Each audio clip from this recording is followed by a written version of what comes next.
It's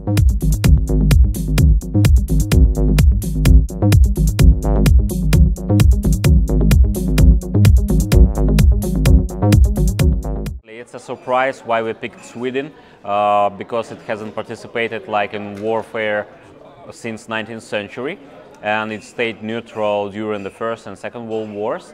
But when we tried to research it, we surprisingly found that lots of efforts were put into defensive engineering there, because staying neutral is a very hard task when all the world goes apart around you, and you can be attacked from both sides of the conflict. And that's why they had their own tank building schools, which were very unique. They were preparing for defensive combat against outnumbering enemies, and they were using lots of high-tech innovation stuff in their machines. So when we saw all of that, we just understood that it was the correct nation to be the next, because they were looking very different from what we have in World of Tanks, and they were behaving. They were having really interesting features which we could implement in new gameplay features for our players and bring in something special, something really new. It's it's not quite easy, but it's a very common work for us. We have a department of historical consultants who are former military guys, former museum work, like historians, etc., etc., and they have lots of connections, lots of networking around the world. They have access to many archives around the globe in different historical societies, etc. So they went to Sweden, they went to the museums, they had all these materials, they localized them, translated into English, Russian, to analyze what went in terms of development.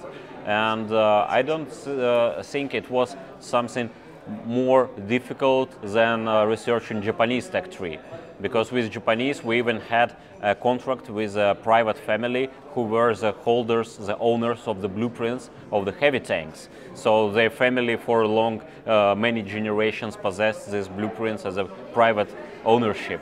So we had a contract, and they provided us with blueprints to recreate these machines. So with Sweden it was pretty much easier.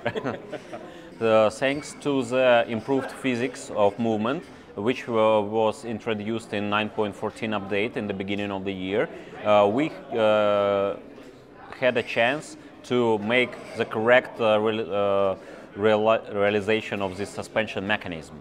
So we, by that time, in the beginning of the year, we already had all the information on Swedish tanks, and we just understood that it's just perfect match. And right now we can start working on this suspension mechanism. So right now our game balance and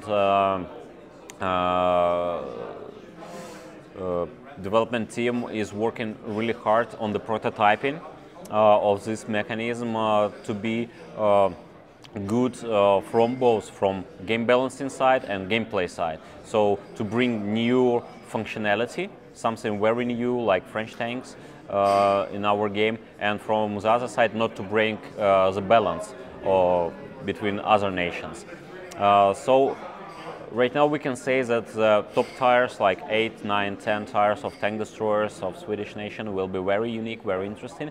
They will have this mechanism of controlling your tank using hydraulics, and also they have very interesting armoring, frontal armor with really huge angles of positioning, with really ricochet front side, and players will be able potentially to control it, to make it to have some defenses by controlling this suspension.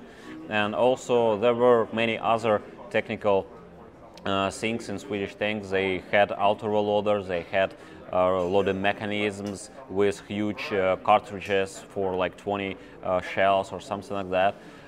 They had Swedish tank destroyers had speed going backwards and forwards almost equal. The same, it's very interesting mechanics for tank destroyers. so they can change position very dynamically, and they are very low on profile and small, and that's why they're having like very good parameter of camouflage.